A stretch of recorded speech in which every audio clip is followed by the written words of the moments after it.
Okay, good morning, everyone. Welcome back to our professional development series. Today we have Dr. Michael Wilson here with us, and he will be talking about discovering the qualities and characteristics of personality. Just a reminder, we have only a few weeks left for our professional development series and tech talks. So don't forget, next week we will be back here again and talking about financial literacy.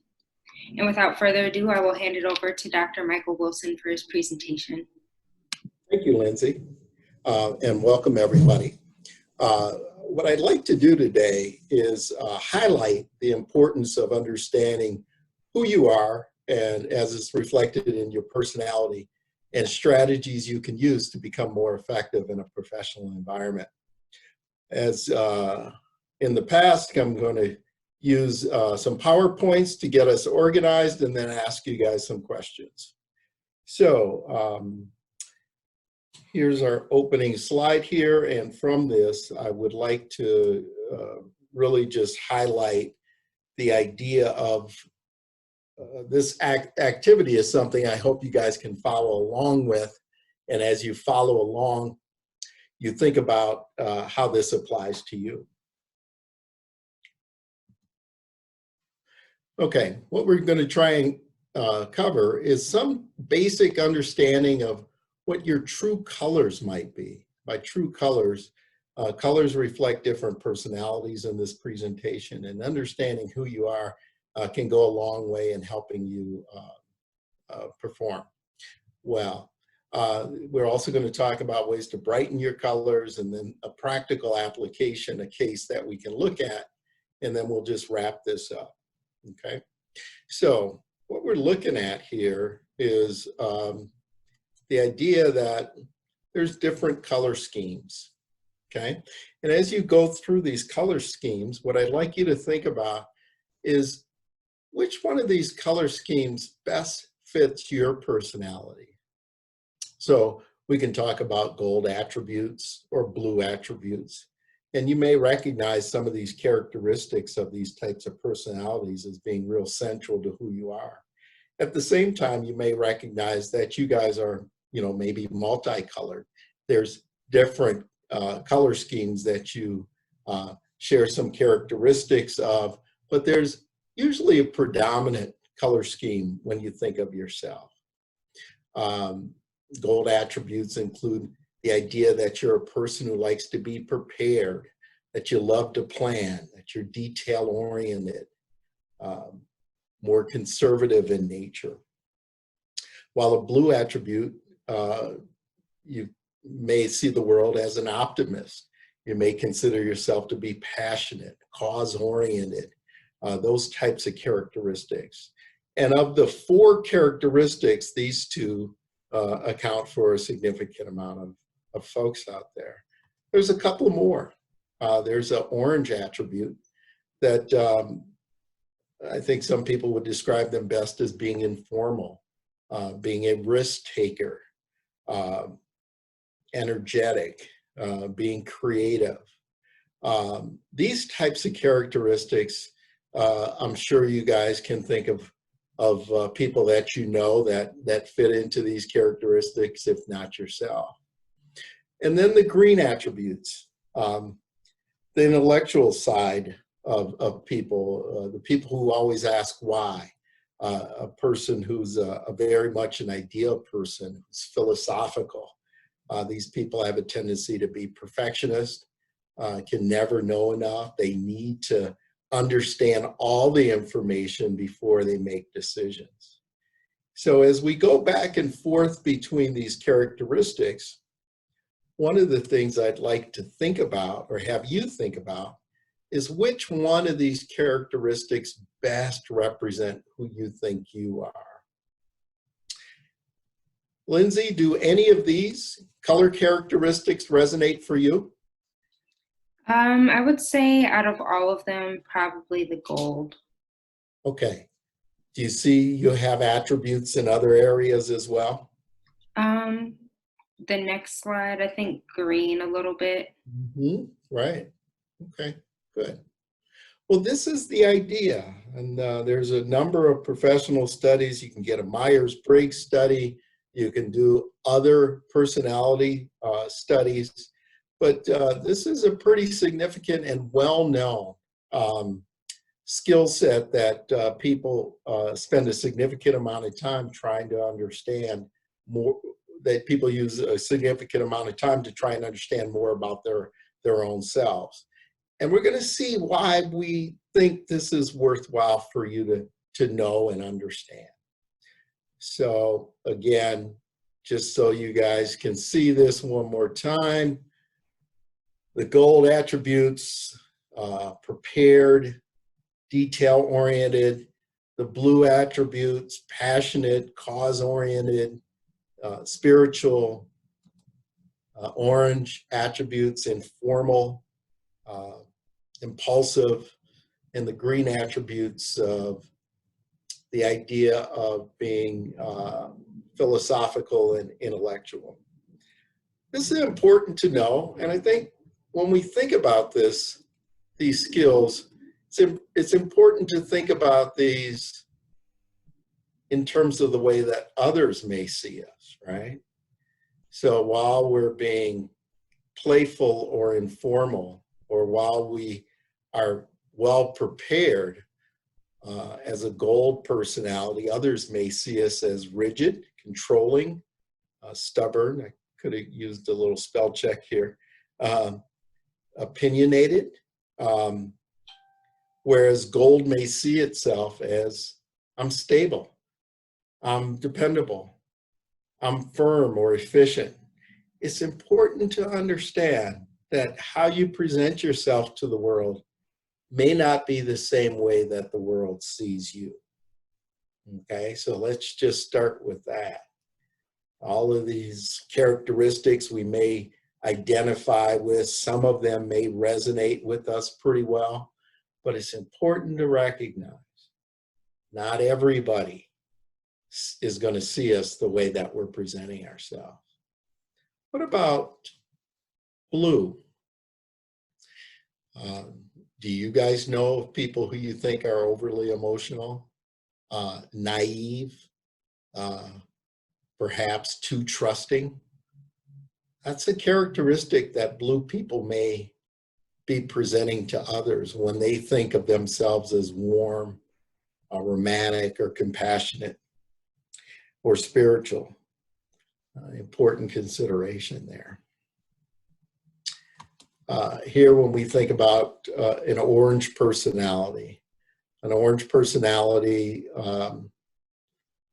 we may see ourselves as fun-loving, enjoying life, and others may see us as irresponsible, as flaky, as goofing off too much, being manipulative, whereas we see ourselves as flexible and adaptable. And two things can be true, right? We can see ourselves this way, we can project ourselves this way, and others may not see us in the same way that we project ourselves. So this is the type of personality considerations we need to keep in mind. I have elements of being orange. I know that I'm too informal in certain situations, and I can usually pay attention to body language from others when they think I'm too informal, when they question me, when they doubt the points I'm trying to make. No matter how well thought out the points are, they think I just, quickly came to that conclusion without thinking about it. So I can tell. And I think there's a certain amount that comes with age and wisdom, but that's an important characteristic, is that when I know when to turn on a formal tone, when I need to support ideas with facts as opposed to jokingly referencing things. The last one, reframing green. People have a tendency, or they can think, that somebody is snobbish and arrogant, heartless, or doesn't care about people. There's also a tendency to think that these ideas that the green person comes up with are eccentric or weird or unrealistic. and they can be dismissed. Whereas green people have a tendency to think they're right. They think they're creative and visionary and original and rational and all these kinds of characteristics that others may not see that way. So I'm going to pause for a minute. I'm going to go back to this idea of who we are and thinking that through. And I'd like for you guys, just in your own time frame, to try and think of a few questions. I've got a few questions here I'd like to ask of you to think about. If you want to share, that's great. If not, that's okay. Which traits that do you feel like you have in all colors? Like I said before, just about everybody has a rainbow of colors. There's maybe a predominant color. So when you think of these characteristics that may not closely resemble you, what is it that there is about a blue attribute that you wish you could improve upon? So I'll give you an example. I think I probably feel less inclined to be aligned with the blue attributes.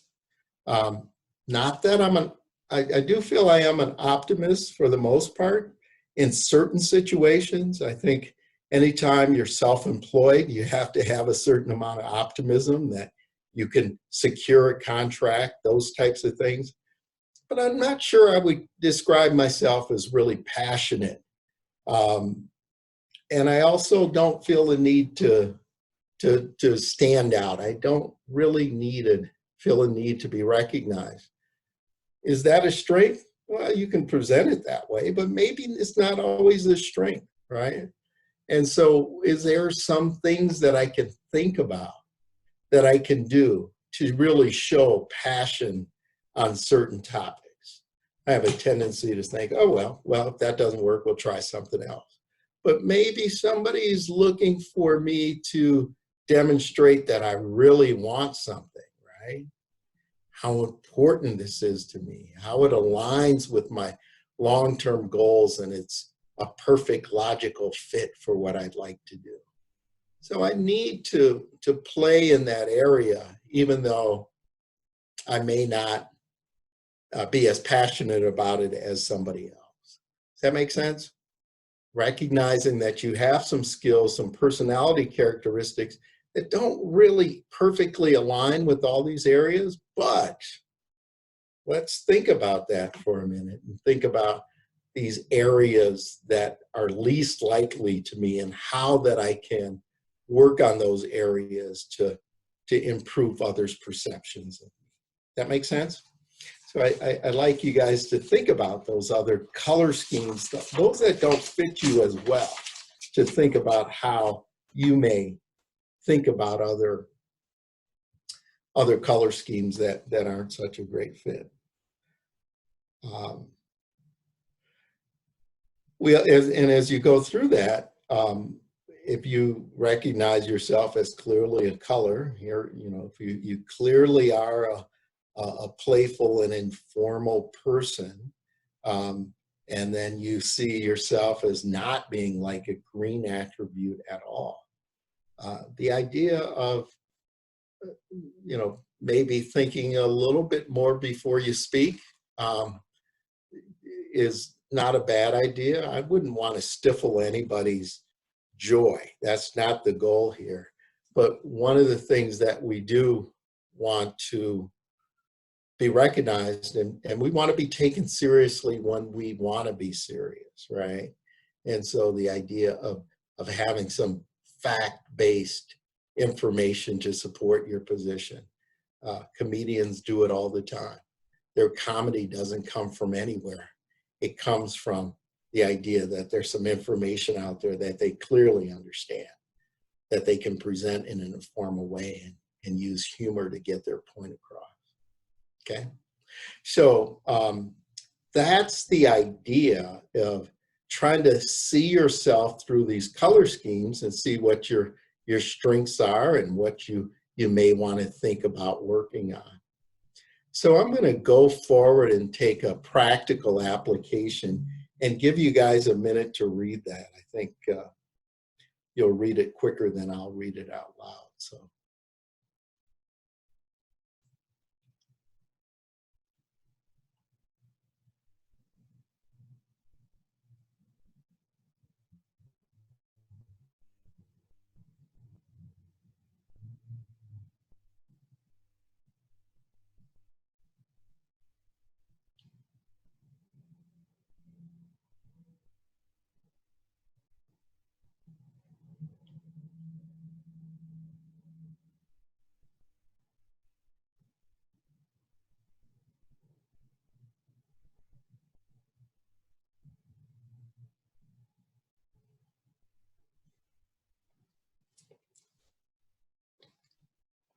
So most of us that have worked in professional settings recognize something like this, right?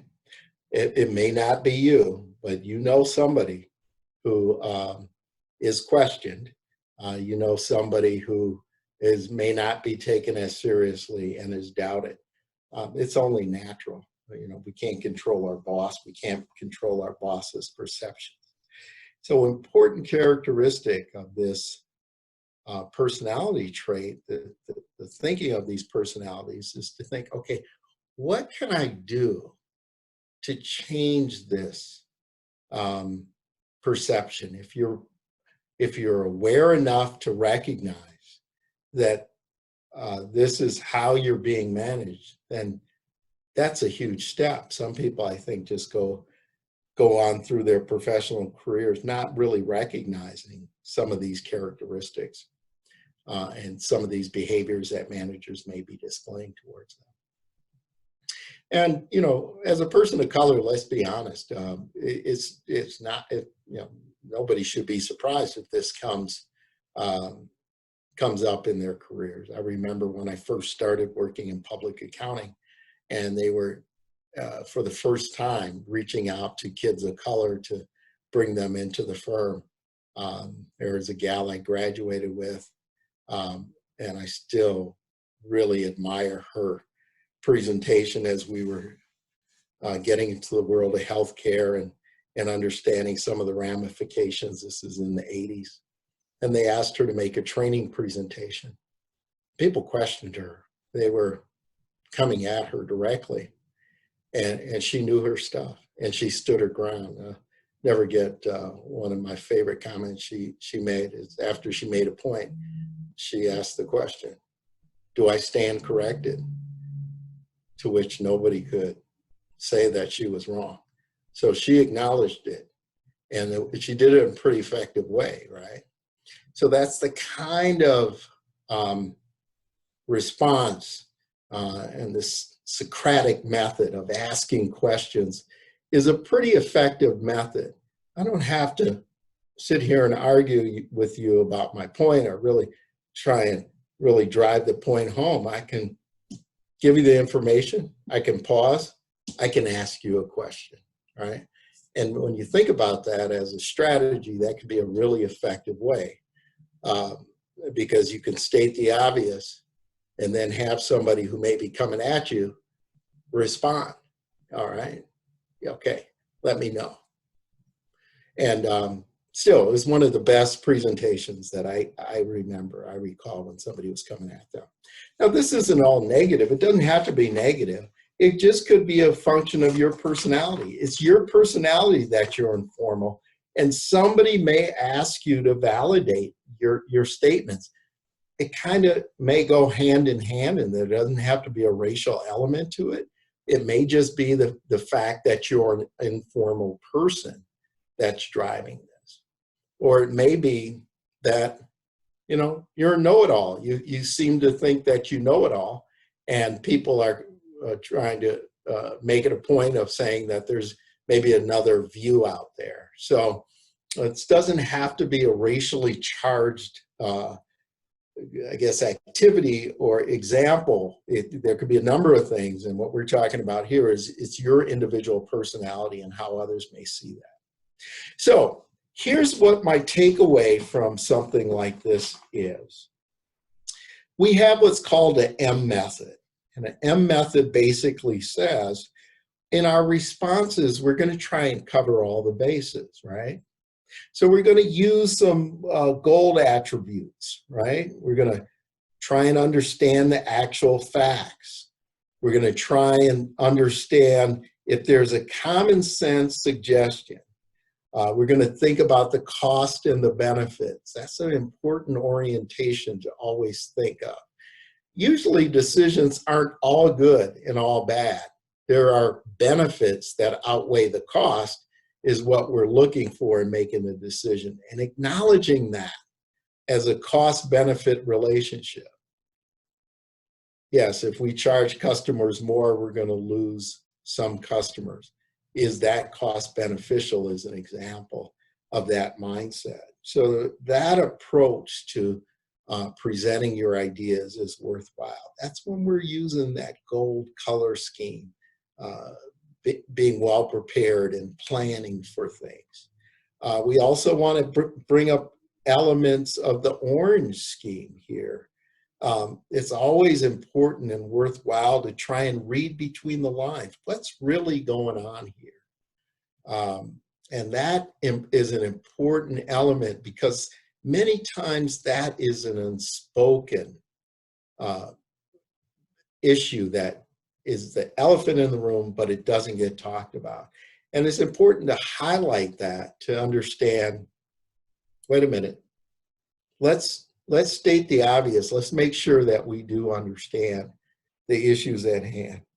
You can also reference some new ideas in the field. Based on my analysis, it suggests we should raise prices, although there's a new model that's being developed. And recognizing that brings in some, kind of orange color scheme pieces to it. I think the green side, when we think of being in a situation like that, would start to ask questions, like what's wrong with everything that we considered? What would be the right way to do this? Do we have a moral compass on this issue? What are the consequences? Kind of scenario planning. Yes, if we did raise prices, then we need to think about the level of service relative to our competitors. That type of thinking is going to reflect the green color scheme. And then, what is the impact on people, the blue side? Have we heard from everyone? Is this the type of culture that we want to promote? Those types of questions are an important part of this. So, to recap this process, the gold part asks, what are the facts? We want to address the facts when we speak. The orange part talks about what are the possibilities. The green part talks about, is this reasonable? And then the blue part talks about what is the impact on people. So this is an example, what we call the M method, where we're trying to cover every single color scheme. So we're addressing concerns people may have and trying to present a well-prepared, well-thought of answer to a question that we may be asked to present on. So there you have it. So let's summarize what we talked about. I think what we acknowledged here is that each one of us has maybe a different color palette. We may have elements of all the colors, but there's one that's predominant, and I think many of you guys who've seen this probably thought of yourself as mainly one color or another.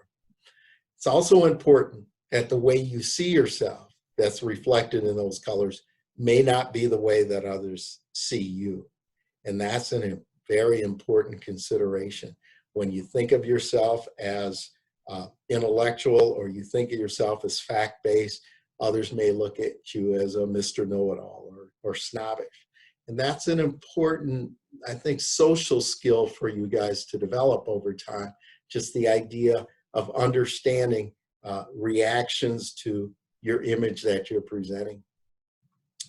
And then thirdly is just to acknowledge, just like in this example, that you're going to do yourself a favor if you're thinking about these different color schemes and thinking about all the questions that are may be presented that are underlying how people are receiving your information. So that's it. It's a start.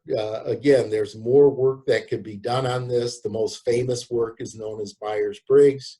That process, evaluation, is something I encourage you guys to look at, because that takes it another step further and says, based on your color scheme or your personality types, these are good careers for you. These are careers that complement who you are.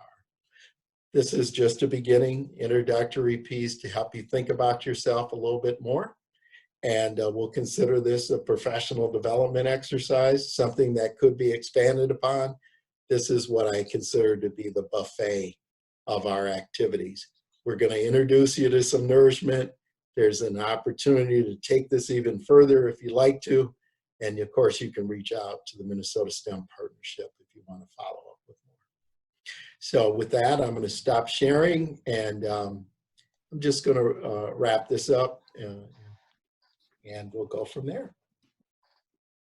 Wow, that's incredible, Mike. Go ahead, Lindsay. Oh, no, you can go ahead. I'll ask the question afterwards. Oh, no, go right ahead. Ask a question. I didn't mean to interrupt. Oh, okay, we have one question here from the audience. Is there a gender weight difference in the different color schemes? Well, that's a dangerous question to answer, of course. But in my humble opinion, I think in general that it's, in my experience, that I would say I see more women that have a tendency to slide towards the blue scale of things. And when I think about that, I think you don't have to look any further than the leadership we see today. I think, I'm not sure if a woman leader would have put kids in cages, for example. There's this, it's not to say that it's all that way, but I think in general, I do see the characteristics of the blue scheme as being caretakers, mediators, romantic, cause-oriented. You may or may not agree. I only know a small portion of the world's women, so it's just my impression of what I see in the professional fields. I'd say that.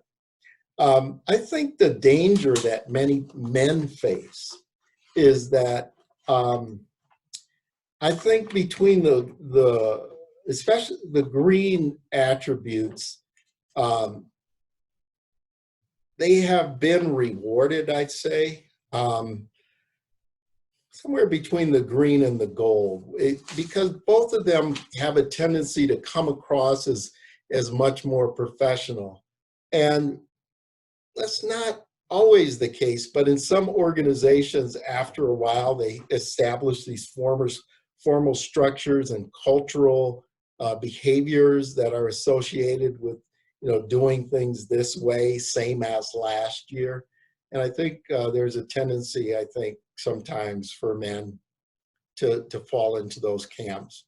But of course, there's always the risk takers, the people who are trying to do different things, building a better mousetrap, and those can be men and women. So I'm not sure if I'd say, I don't know if it would be backed up by some type of empirical study, but those are my experiences, and that's probably all I should say about it. So.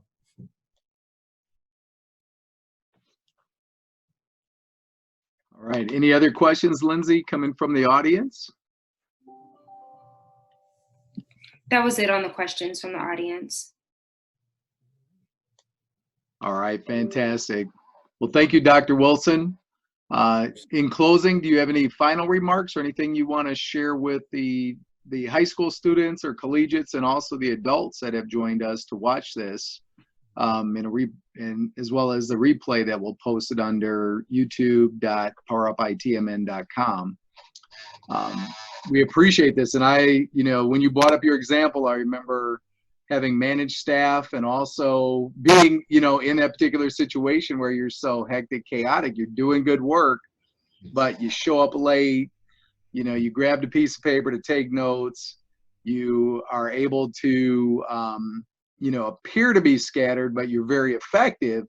You just don't come across as being that productive. And so I think it's a good message to send students, even in their classroom experience, right, with their teachers and how they come across there, or even as a professor such as yourself, they're making a bunch of quote unquote excuses, but the reality of it is it just takes a little bit of time to understand what your personality traits are, what your characteristics are.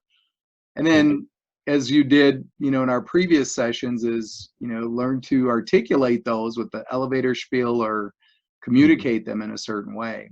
So yeah, just the tip of the iceberg, I guess I would say. It's just a beginning, right?